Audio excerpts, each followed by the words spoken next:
बिस्मिल्लाहिर्रहमानिर्रहीम। अस्सलामु अलैकुम स्टूडेंट्स, उम्मीद है आप सब खैरियत से होंगे। आज की वीडियो में हमारा जो टॉपिक है वो पिछली दो वीडियोस से रिलेटेड ही है, जो कि है logical equivalence without using truth table. Truth table से हमने काफ़ी क्वेश्चन सॉल्व किए हैं और अब विदाउट यूजिंग ट्रुथ टेबल हम प्रूव करने वाले हैं कि कोई भी दो लॉजिकल इक्विवेलेंस किस तरह से प्रूव करेंगे विदाउट यूजिंग ट्रुथ टेबल। तो ये लास्ट जो दो वीडियोस हमने अपलोड की हैं इस चैनल पर, तो आप वो वीडियोस देख सकते हैं।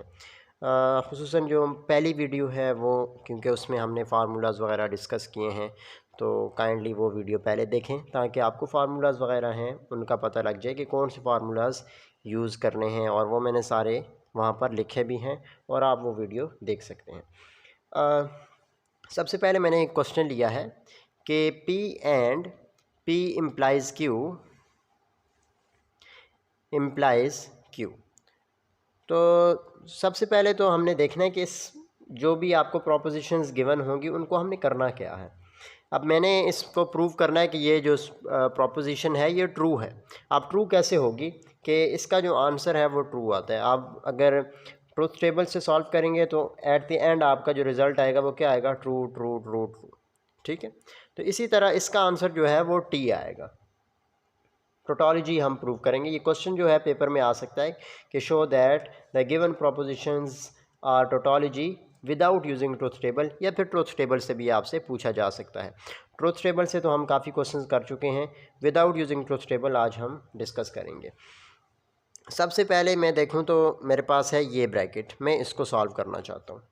सो हमने ये पढ़ा है कि P इम्प्लाइज़ Q जो है ये इज़ इक्वलन टू है निगेशन ऑफ P और Q।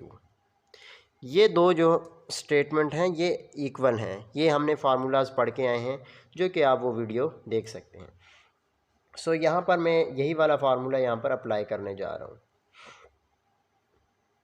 तो यहाँ पर अगर मैं देखूँ तो देखें ये है, सबसे पहले तो आप यहाँ पर निगेशन से आप मल्टीप्लाई करवा सकते हैं। सो जब मैं इस निगेशन से मल्टीप्लाई कराऊंगा, ये आप इसको रखेंगे P और इसको रखेंगे Q। ठीक है, ये पूरी एक स्टेटमेंट हो जाएगी। ये लेफ़्ट हैंड साइड की बात कर रहा हूँ, ये पूरी एक स्टेटमेंट हो जाएगी। उसके बाद ये इम्प्लाइज़ और ये Q। अब देखें निगेशन है, मैंने सबसे पहले निगेशन डाला। ठीक है, आप देखें P है तो P मैंने किस स्टेटमेंट को रखा हुआ है, ये वाली जो स्टेटमेंट है। सो ब्रैकेट डालेंगे, फिर P वाली जो स्टेटमेंट है वो आपकी एज इट इज़ आ गई। ये P था पूरा, तो ये एज इट इज़ आ गया। उसके बाद है साइन कौन सा है, और का, और Q तो यहाँ पर यही वाली टर्म है, तो ये एज इट इज़ आ जाएगी। एक दफ़ा फिर से समझ लें कि P इम्प्लाइज़ Q जो है वो इक्वल है निगेशन P एंड Q। आप इन दोनों को भी सॉल्व कर सकते हैं, लेकिन वो थोड़ा सा आपके लिए डिफ़िकल्ट हो जाएगा। सो बेहतर ये है कि पहले आप बाहर इस पूरी एक ब्रैकेट को बाहर वाली टर्म के साथ सॉल्व कर लें, वो ज़्यादा आसान है। अगर आप इस वाली टर्म को सॉल्व करना चाहते हैं जैसा कि मैंने शुरू में कहा, तो फिर आप क्या करेंगे, फिर आपको P इम्प्लाइज़ Q की जगह डायरेक्ट आप ये लिखेंगे कि निगेशन P और Q। ठीक है, ये क्वेश्चन पहले मैं इससे कर लेता हूँ, फिर उसके बाद हम इस पे भी आएंगे, इस पे भी डिस्कशन करेंगे। लेकिन पहले हम इस पे बात करते हैं कि ये कैसे होगा। सबसे पहले तो हमने ये वाला फार्मूला लगाया P इसको रख कर। ठीक है, अब हम आते हैं अगेन, आप यही वाला फार्मूला दोबारा अप्लाई करेंगे। ठीक है, अब हम दोबारा जो फार्मूला अप्लाई करने जा रहे हैं वो होगा इस पे। पहले मैंने क्या किया था, पहले मैंने इसको P रखा, इसको Q रखा। अब मैं P ये है, Q ये है, तो डायरेक्ट यही वाला फार्मूला P इम्प्लाइज़ Q, इसकी जगह ये आ जाएगा। ठीक है, so negation as it is, P as it is, and का साइन एज इट इज़, तो इस वाली टर्म के साथ क्या आ जाएगा, निगेशन P और Q, और बाकी जितने भी साइंस वगैरह हैं, जो भी टर्म्स हैं, जो भी प्रोपोजिशंस हैं, वो एज इट इज़ आ जाएंगी। आप यही रीज़न यहाँ पर भी दे सकते हैं कि because P implies Q is equal to negation P और Q। तो ये दो चीज़ें हमने कर ली। अब मैं डिस्ट्रीब्यूटिव लॉ जो हमने पढ़ा था, मैं उसकी तरफ लेके जाता हूँ आपको कि वो क्या था। अब डिस्ट्रीब्यूटिव लॉ जो कि हमने लिखे थे, ये आप देख सकते हैं नंबर 7 के ऊपर हैं ये, कि अगर आपकी स्टेटमेंट इस शेप में है तो हम इस तरह लिख सकते हैं, ये दोनों हैं, एक और के साथ है और एंड के साथ है। ठीक है, तो ये देखें पी और क्यू एंड आर है, तो इसको हम क्या लिख सकते हैं, पी और क्यू, उसके बाद ये वाला साइन, फिर पी और आर। ठीक है, इसी तरह अगर एंड है तो फिर क्या आएगा, पी एंड क्यू, ये वाला साइन, उसके बाद पी एंड आर। ठीक है, तो ये दो जो है डिस्ट्रीब्यूटिव लॉ के फार्मूलाज हैं जो कि आपको याद होने चाहिए। ये मैं एक दफ़ा आगे लिख लेता हूँ, फिर हम इस पे बात करते हैं। अब मैंने डिस्ट्रीब्यूटिव लॉ का फार्मूला लिख लिया है, अब हम इसको अप्लाई कैसे करेंगे। अब देखें, मैं फार्मूला जो है, शेप जो है वो ये वाली बन रही है फार्मूले की, जो है पी एंड, आगे मैं इस स्टेटमेंट को क्यू लूँगा। ठीक है, अब देखें ये भी है पी एंड, मैंने एंड वाली ही लिखी है, जो कि मैंने क्यू वाली और वाली जो स्टेटमेंट थी वो मैंने आपको बता दी है। आप पहले वो फार्मूलाज जो हैं वो एक जगह पे लिख लें, उसके बाद जो हैं वो क्वेश्चन पे अप्लाई करें, ताकि आपको पहले फार्मूलाज का आइडिया होगा, जो आइडेंटिटीज़ हैं उनका पता होगा, तो तब ये चीज़ें आप कर सकेंगे, अदरवाइज़ थोड़ा सा ये टफ़ होगा आपके लिए। सबसे पहले है, ये बहुत आसान है, कोई चीज़ मुश्किल नहीं है, जस्ट आपने इस पर अप्लाई करना है। ठीक है, अब देखें ये फार्मूला है और ये मेरे पास कंडीशन है। अब देखें मैं अप्लाई कैसे करता हूँ। सबसे पहले तो निगेशन एज इट इज़, हमने इसको छेड़ना ही नहीं है। ठीक है, अब देखें पी एंड आगे ये वाली स्टेटमेंट जो है वो ये है। ठीक है, सिर्फ फ़र्क क्या है, निगेशन का फ़र्क आ रहा है, उससे कोई उससे फ़र्क नहीं पड़ना, आपने जस्ट उसके साथ निगेशन लगानी है और कुछ भी नहीं करना। ठीक है, तो सबसे पहले क्या है, इक्वल की साइड पे देखिए पी एंड क्यू, तो ये आ जाएगा पी, आगे क्या है एंड, क्योंकि ये साइन कौन सा था, एंड का, एंड, उसके बाद क्यू, यहाँ पर क्यू जो है ये है। ठीक है, तो यहाँ पर आपने पहली वाली जो नंबर होगा, ये पूरी एक टर्म थी ना ये, तो यहाँ से आपने ये वाला नंबर उठाया, तो यहाँ से कौन सा नंबर उठाएंगे, ये वाला, निगेशन पी। ठीक है, ये ब्रैकेट हो गई क्लोज, यहाँ पर आप ये वाली ब्रैकेट अप्लाई कर दें। उसके बाद मिड में साइन कौन सा है, और का, सो ये और का साइन आ गया। अब आगे देखें, ये क्या है, पी मैंने एज इट इज़ डाला, उसके बाद साइन है एंड का साइन जो है वो यहाँ से आएगा। ठीक है, सो ये आपने याद रखना है, और का साइन जो है वो ये वाला आता है, और ये वाला साइन जो है वो यहाँ पर भी ये वाला है और ये। ठीक है, इसी तरह अगर आप ये और होगा तो ये एंड हो जाएगा, तो फिर फ़र्क क्या पड़ेगा, ये साइन जो है वो चेंज हो जाएंगे। अब इसी तरह पी एंड, अब अगला साइन कौन सा है, आर का, लेकिन आर हमारा यहाँ पर एज अ क्यू ही यूज़ हो रहा है। ठीक है, तो ये क्यू ही आ जाएगा। ठीक है, और ये ब्रैकेट क्लोज, हमने इसको अभी नहीं छेड़ा, ये वाली टर्म जो है वो एज इट इज़ आ जाएगी। तो ये यहाँ पर हमने बाय डिस्ट्रीब्यूटिव लॉ इसको सॉल्व किया है। सो डिस्ट्रीब्यूटिव लॉ आपको याद होना चाहिए। अभी तक हमने 3 फार्मूलाज पढ़े। पहला क्या था, पी इम्प्लाइज क्यू जो है वो निगेशन पी और क्यू के इक्वल है। दूसरा डिस्ट्रीब्यूटिव लॉ के 2 फार्मूलाज हैं जो कि दोनों मैंने आपको बता दिए कि वो कैसे हैं। अच्छा, अब हम बात करते हैं इसके ऊपर। अब मैं देखें, अगर आपके पास एक चीज़ ट्रू है, ठीक है, एंड दूसरी चीज़ माइनस पी है, निगेशन क्या करती है, अगर कोई चीज़ ट्रू है तो उसको फॉल्स कर देगी। ट्रू एंड फॉल्स, तो इसका आंसर क्या आएगा, फॉल्स आएगा। अगर ये और होता तो ट्रू आता, एंड है तो आंसर क्या आएगा, फॉल्स आएगा। ठीक है, सो ये जो चीज़ जो है, ये आइडेंटिटी जब आप अप्लाई करेंगे, सो इसको आप ये भी लिख सकते हैं कि पी एंड निगेशन पी, ये जो है इसका आंसर हमेशा फॉल्स ही आएगा।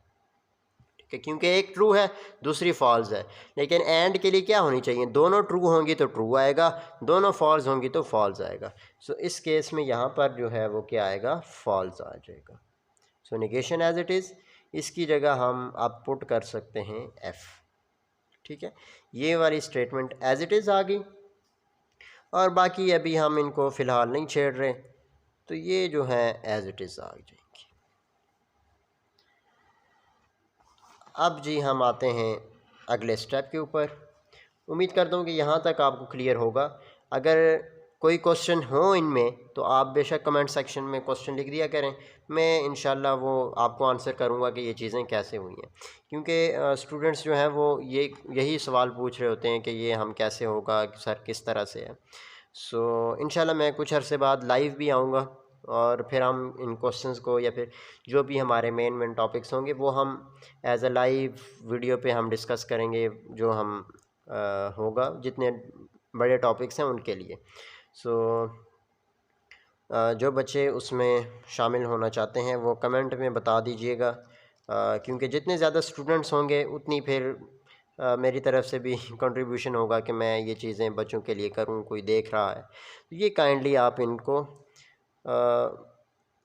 देखा करें और रिप्लाई किया करें, ताकि मुझे पता लगे कि आप लोग देख रहे हैं वीडियोस। और मैं स्पेशली जब कमेंट सेक्शंस पढ़ता हूँ तो फिर मुझे जो बच्चे भी कमेंट करते हैं खुशी होती है कि हाँ आप लोग जो लेक्चर्स हैं वो देख रहे हैं और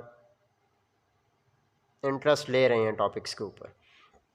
अब सबसे पहले देखें, ये है फॉल्स और ये है और।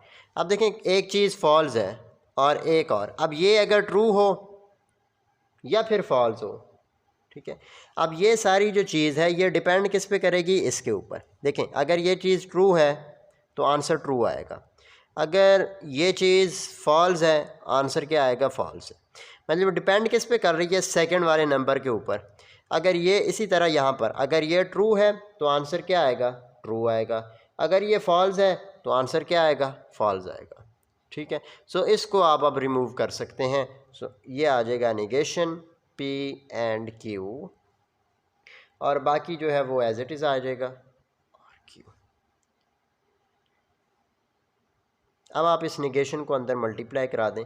सो निगेशन जब मल्टीप्लाई होगी तो ये आएगा निगेशन पी, एंड साइन जो है वो और में चेंज हो जाएगा, और निगेशन अब इसके साथ भी, और ब्रैकेट यहाँ पर फिर क्लोज एंड की। सो ये आप डी मॉर्गन्स लॉ इसको कह सकते हैं, क्योंकि ये जो हमने फार्मूला पढ़ा था वो था डी मॉर्गन्स लॉ का। तो ये भी हमें आपको बता चुका हूँ, डी मॉर्गन्स लॉ है, जो कि मैं आपको दिखा भी देता हूँ। डी मॉर्गन्स लॉ हमने ये लास्ट में जो नंबर 8 के ऊपर है, निगेशन पी को जब मल्टीप्लाई करते हैं तो ये निगेशन दोनों के साथ आ जाती है और मिड वाला जो साइन है वो चेंज हो जाता है। सो ये है डी मॉर्गन्स लॉ, इसको आपने एक दफ़ा देख लेना है, अगर कोई क्वेश्चन हो तो आप पूछ सकते हैं।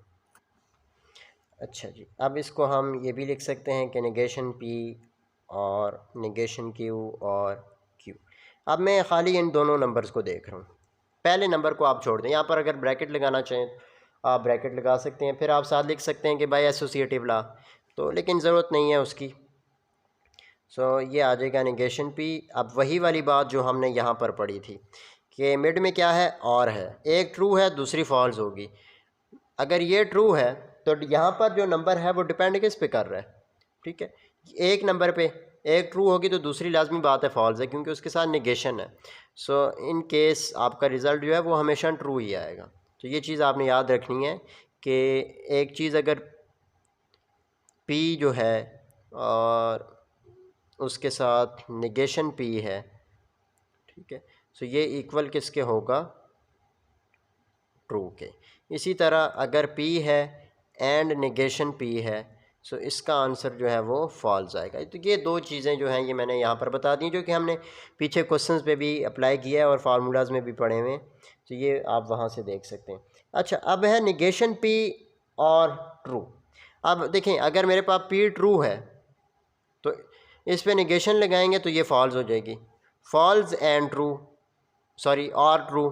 और क्या करता है, कोई एक ट्रू होनी चाहिए, कोई एक तो ट्रू है, तो आंसर क्या आएगा, ट्रू। सो यही हमने प्रूव करना था कि ये जो गिवन प्रोपोजिशंस है ये आपके पास क्या है, टोटोलॉजी है, इसका आंसर जो है वो ट्रू आता है। सो उम्मीद करता हूँ कि इस क्वेश्चन को मैंने डिटेल से समझाया है, आपको अच्छे तरीके से समझ आ गया होगा। फिर भी अगर कोई क्वेश्चन हो तो आप पूछ सकते हैं। तकरीबन 14 मिनट्स हमने इस क्वेश्चन पे लगाए हैं, और अगर फिर भी नहीं समझ आता तो आप दोबारा मेरे से पूछ सकते हैं।